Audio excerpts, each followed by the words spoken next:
To the original Crockpet Diet Q&A. I am your host, Michael Daly, certified canine massage therapist, certified holistic pet health coach, certified equine shiatsu massage practitioner, and vet tech for so long my back is forever hurting. Anyway, I hope y'all had a good week. I kind of chimed in a lot this week, which I don't do often because I have 17 other jobs. But whenever there's like a new person, I feel like just having started this, like I don't know, if someone's new and they're just making it, they're asking the questions, I just kind of wanted to jump in. So yeah, that's why you kind of saw me commenting a lot. So basically, I'm just going to kind of go over everything that I kind of was commenting on with Heather. And yeah, I hope you all are having a good week. I am still getting over COVID, but I'm much better. Let's see. All right. So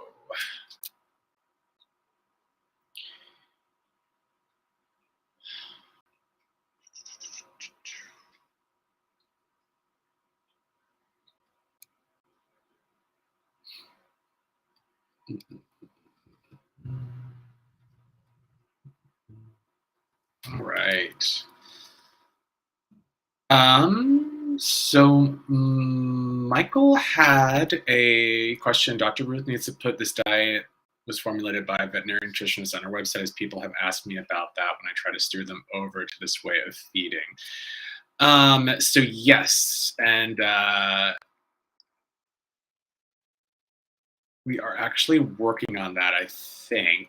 There's a bunch of other stuff that Dr. Roberts has going on. So yes, I know that we're looking into that. But so the diet itself is nutritionally rounded to the minimum requirement for AFCO standards and gets yearly balanced and rounded out to meet those requirements. So that's what you can tell people when they ask. And to be perfectly honest with you, Dr. Roberts pretty much knows more about nutrition than most veterinary nutritionists as it is.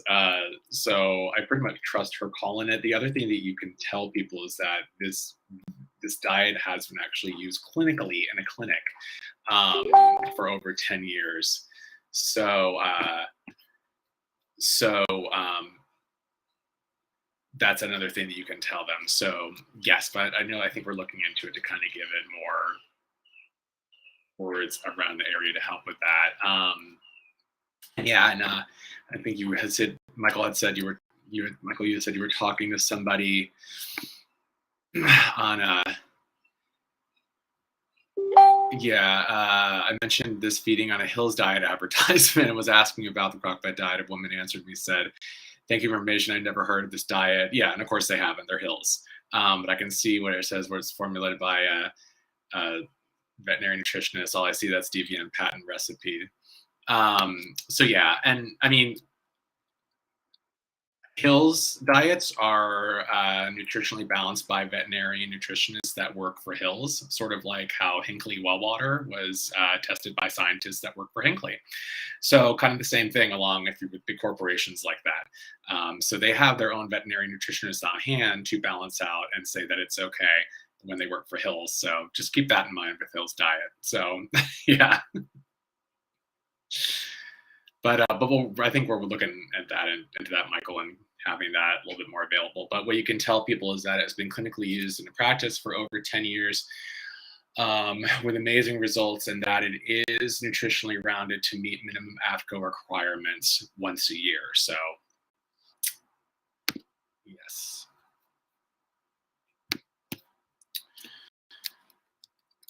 All right. Echo. Was a little had some confusion, which yes, I'm sorry. Sometimes these recipes, like sometimes will say, and I apologize because there's so many recipes, and that's where a lot of the confusion is coming. So there's different recipes for different situations, and there are recipes where some things can be left out. So it's a little confusing. So I apologize about that, y'all. So Echo, I'm somewhat confused about the oil and recipe template versus what it says in the recipe for beef, etc. in the template. It says to add everything but the oil and add the oil once cool. In other recipes, it just says to combine everything in step 1, let cool for step 2, but nothing about adding oil after. So I guess what I would like to know before I make a second batch is, do I add the olive oil, rapeseed, or whatever oil cooking or after cool when blending together? So yes, so you definitely want it to cool down before you add oil in, because if it's too hot, the temperature can burn out the nutrition in the oil. So yes, yeah. So Michael had answered, let it cool, then add some in once it cools. And yeah, and the oil mixing all depends on how you're doing it. So when you want it a little bit chunky, everything mixed in is going to take a little bit more work to mix it in. If you're using an immersion blender, it actually mixes better. So it just depends on the consistency that you want it with. If you want it chunky, it's just going to take a little bit more work to mix that all in. But definitely once it cools down some, that it's not going to, and it's not like when it's freezing, like when it's enough to not burn out the nutrients. And Dana I just wanted to say how thankful I am for Michael, who always says that it's okay if your batch of food is not perfect. For some reason, I had in my head, I had everything in the freezer but protein, so I bought 8 pounds of pork to use today. I pull out one kind of pathetic bag of Brussels sprouts and a partial bag of chopped spinach and kale. That will have to do for basket veggies. I did have yellow squash, zucchini, cucumbers, green peppers, had dry kidney beans, but no carrots or orange veggies. I did have a bag of sweet potato fries, but thank goodness you didn't sacrifice those. I also found a very old bag of rice, cauliflower, and asparagus, so we got that. I totally use rice that too as well. It was too dead for people, especially when nobody here would like it fresh. So everything is not perfect, and the carrots and potatoes are missing. Seeing as he leaves carrots in the bowl, I'm not too worried. I have a stressful last 2 days and not ready. Yeah, I mean, there you go. It's been a stressful last 2 days, and I was not running out for 2 sweet potatoes. You're totally fine.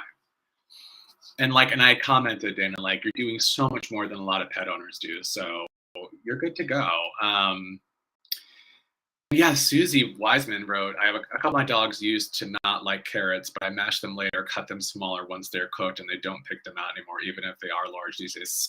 Mashing carrots is such a great idea. I hadn't thought about that. So yeah, Dana, right on. I mean, that's how you got to do it sometimes. And save those sweet potato fries. Laura Hancock asked, hi, I'm new here and getting all my ingredients together for my first batch of food. My senior border collie, Lulu, senior and border collie, my favorites, is recovering from Giardia, baby, and has sensitive stomach, possibly underlying IBD. For newbies like us, which oil is recommended to start out with? Yeah, and I had commented, usually coconut and avocado oil are well for sensitive stomachs for that. So yeah, and just always making sure you slowly transition. So keep us posted, Laura, on how your baby's doing with the IBD and everything like that. Heather asked, Heather Polly, so I ordered some whole body supplement, but still haven't gotten it yet. I did get the other supplement order from Dr. Ruth's site. Have you guys experienced long shipping times? And it usually takes about 5 to 7 business days. But what I'll tell you guys is that when you order from the site, make sure that you get a response that says your order is shipped. Here is a tracking number. Because I will say that, so what's going on right now is that Dr. Roberts has started this certified pet health program, which is great because I'm part of it. I'm a certified pet health coach now. And so it's a new thing, and we're getting a lot of applicants in. So the people that do the shipping and stuff are just getting a lot of stuff thrown at them. So some things are unfortunately falling in between the cracks. And we apologize for it. That's one thing with Dr. Roberts. She's amazing, but she's always doing something new, which is great. But so sorry, there's a guy mowing the lawn outside. But yeah, so sometimes it gets a little overwhelming and things get falling through the cracks. So just make sure that you have a tracking number, and then if you don't, contact them immediately. Let them know, hey, I need to get a tracking number on my products. I'm so sorry. Let me close this window.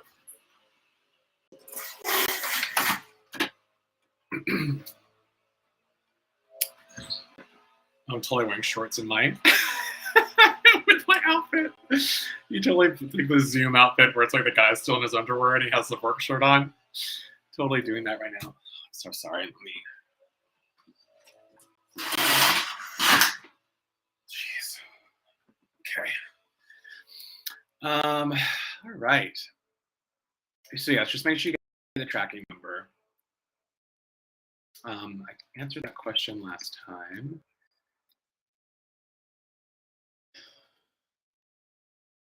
Okay, so this is where a lot of the confusion is going on. So Heather's still learning here. I'm making my first batch the Dr. Ruth way, and I'm a little unclear of how much calcium citrate and kelp to add to a batch of 3 pounds protein, chicken, 2 cups brassica, 4 cups veggies, no beans, no grains. I'm looking at the table on the Crockpet Diet template, but chicken isn't listed for calcium citrate ratio. Should I use the ratio for turkey, which is 4 tablespoons plus 1 teaspoon? Kelp isn't listed on the template, but in the video, Dr. Roberts mentions 1 teaspoon of kelp or iodized salt. Since my mother has been diagnosed with chronic kidney disease, I chose kelp instead of the salt. Thanks ahead of time. So,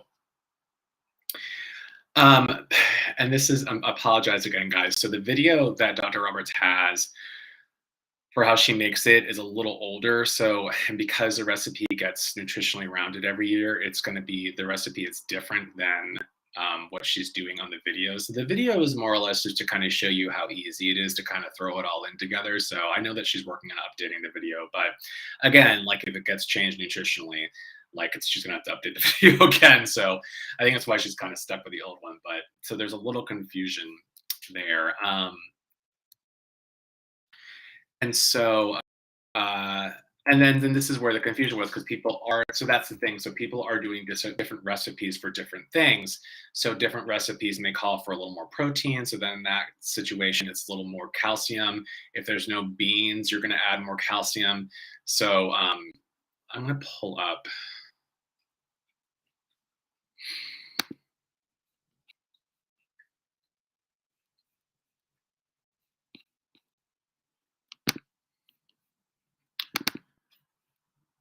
So this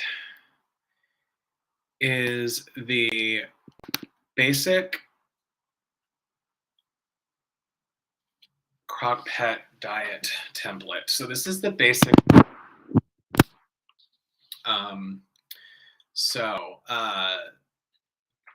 So you're doing so you're going to do 3 pounds of protein.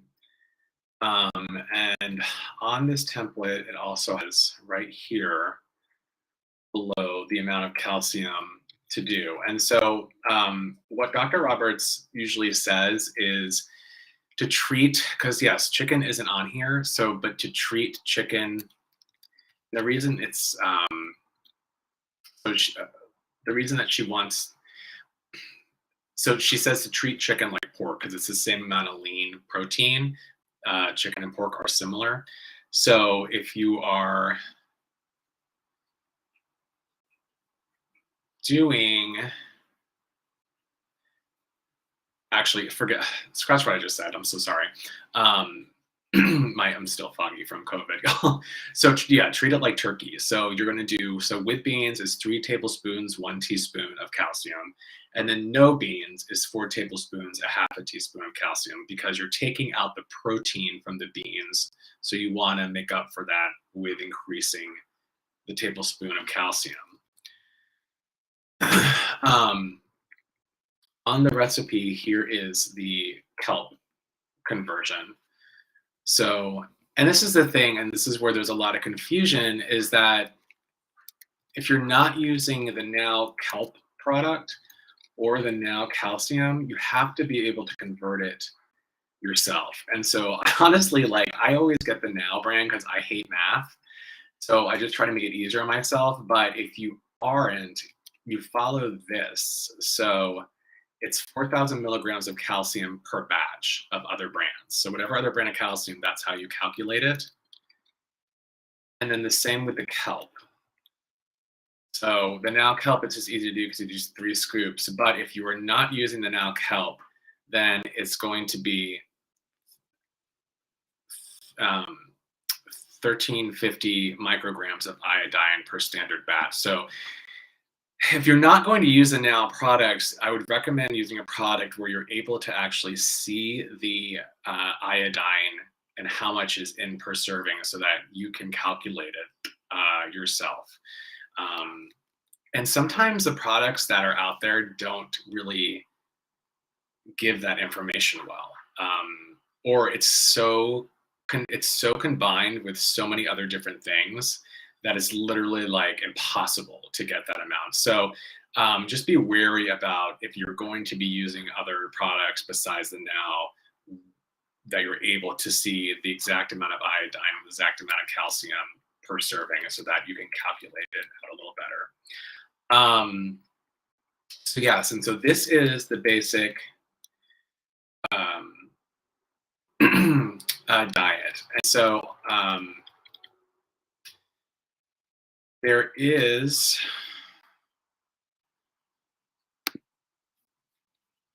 also keto diets. And keto is when you're taking out all the grains. And so this is an example of what the keto recipe would be. That's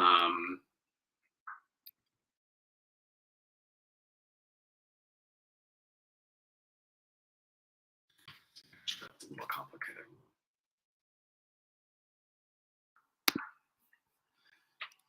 Where is the one I wanted to look at?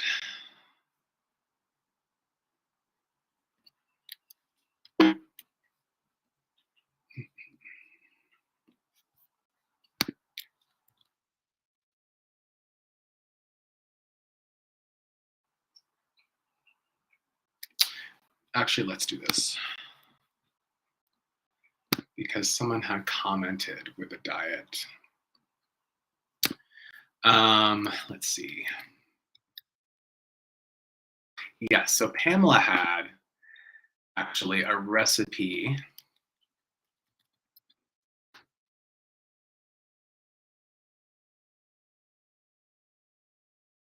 that was a more keto recipe.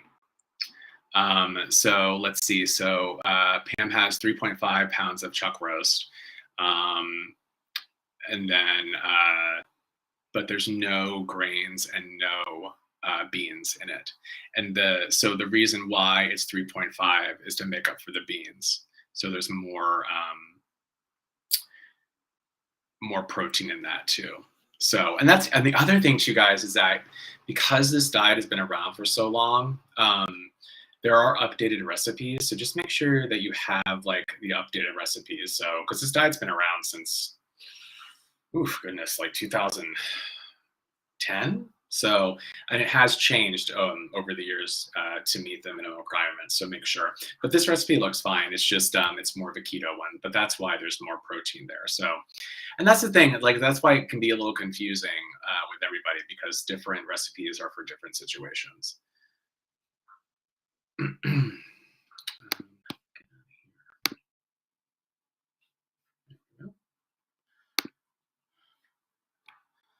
So yeah, and then Heather had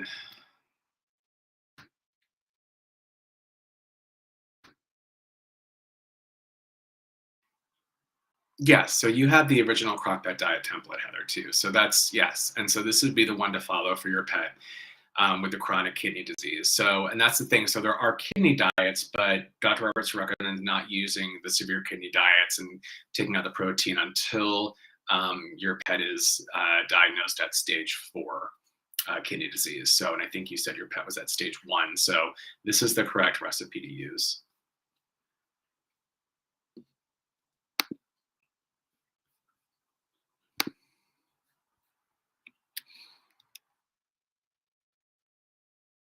Okay.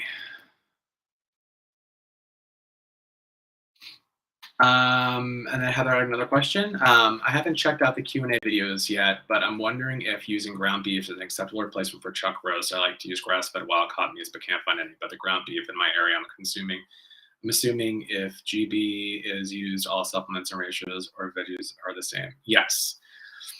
Yes, it's fine to use, and yes, they stay the same. So yeah, and that's the thing, like, because of how expensive everything is, like, just do the best you can, and ground beef is fine. Dr. Roberts just recommends using a strainer and just straining out all that juice and stuff that's in the ground beef sometimes. But yeah, I mean, do the best you can. I mean, just feeding your pet that is still better than some kibble pills. All right, Dana had a question. Goopy eyes. I was gone for 2 days and came home to Jack having goopy eyes. My husband fed him his Crockpet Diet. I know nothing in there is the reason. His glacier peaks showed no environmental allergies, yet I highly suspect he has significant environmental allergies. We're entering spring, and no, we got pollen here. It's been a nightmare. Any supplements to support his system? So yes, there is.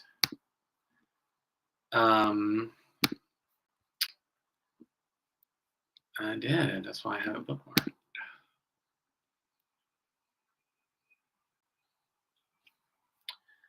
Give me 1 second. Sorry, guys.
So Histopause is a product Dr. Robert sells. And it is quercetin and stinging nettles. So quercetin is a bioflavonoid that you find in fruit that works as a natural anti-inflammatory. And then stinging nettles are the little needles and stuff on some plants that work as a histamine, but if taken orally, they can work as an antihistamine. The two combined work as an antihistamine that helps with decreasing inflammation. So this is a product that I would recommend Dana to use to help with allergies. Like every supplement, it does take a little time to work, but we used it a lot on clients here in the South, which is really terrible with allergies, and it seemed to help. So that would be what I would recommend. So the Histopause there, I can actually stick this in the chat for you.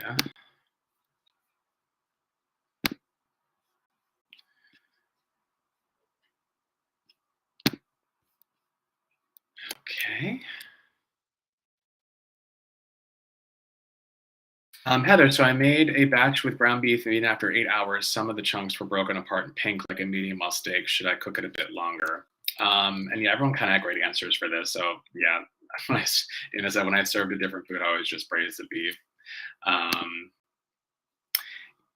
Should be fine. I swear one of my dogs looks at me in joy when he sees I have cooked his meat medium. Yeah, so it's fine. It's fine. All right, and that is the questions. Let me just refresh, make sure.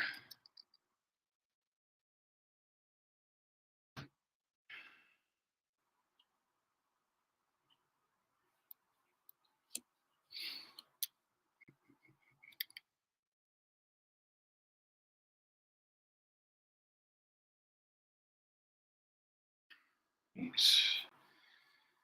Back in here.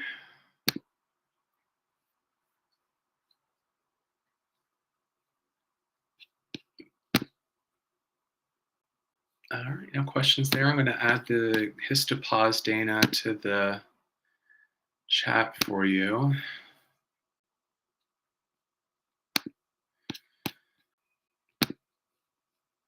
And I'm really having Okay, Dana, I'm gonna put the link to the histopause on the under the Facebook page because the chat isn't letting me. Um, oh, we did. There we go. All right, it's on the chat there for you, but I'll post it too on the. Whew, the COVID stuff is still getting me, guys. I've been so dizzy this whole little session. I'm so sorry. I put it under the comments for you for under your comment for the goopy eyes, and just keep us posted. But it sounds like allergies, but definitely if it's, it could be, someone had commented that it could be possible conjunctivitis. So always go to your vet to double check that as well, because it could be something else, an eye infection of some sort, especially if it's really extra goopy. So that's always the safest bet to do as well. So make sure you do that. All right, y'all. Have a good week. I hope I answered some of the questions and didn't make it more confusing, but just know that there's different templates for different things. And so it makes it a little confusing because some person may be like, oh, well, mine says to do 12 tablespoons of olive oil. Well, because it says because you're on a kidney diet, So just there's the basic template, and that's what everybody should be following for a regular Crockpet diet. And then there's different ones if you wanted to go to keto. There's different ones if you have kidney disease. So yeah, so it's a little confusing. But just know there's different diet for different reasons. And then just make sure when you have the kelp and the calcium that you're able to do the conversions, and that it says it. And if you're not using the now, that you're able to find the amount in there so that you can do the conversion correctly. Because Michael, I think that you had the one that I was trying to look at for you to convert, and I couldn't find it. I could not find the iodine on that one. So, and that's the thing too. Some of these, like, it's so frustrating. Like some of these supplements, like they'll have them up and they'll have pictures, but it's really hard to see the ingredients. Like it's like they make it so it's foggy. It's really, and whenever that happens, I'm just like, next. So yeah, so just make sure that you have that. And it's the 1350 micrograms per batch of iodine that's needed, and then 2000 milligrams of calcium per batch needed.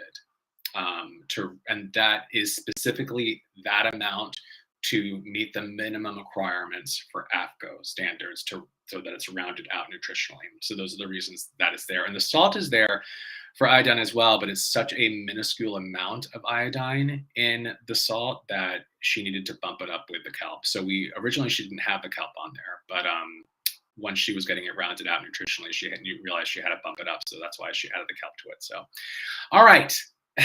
We'll talk to you next week. Y'all take care.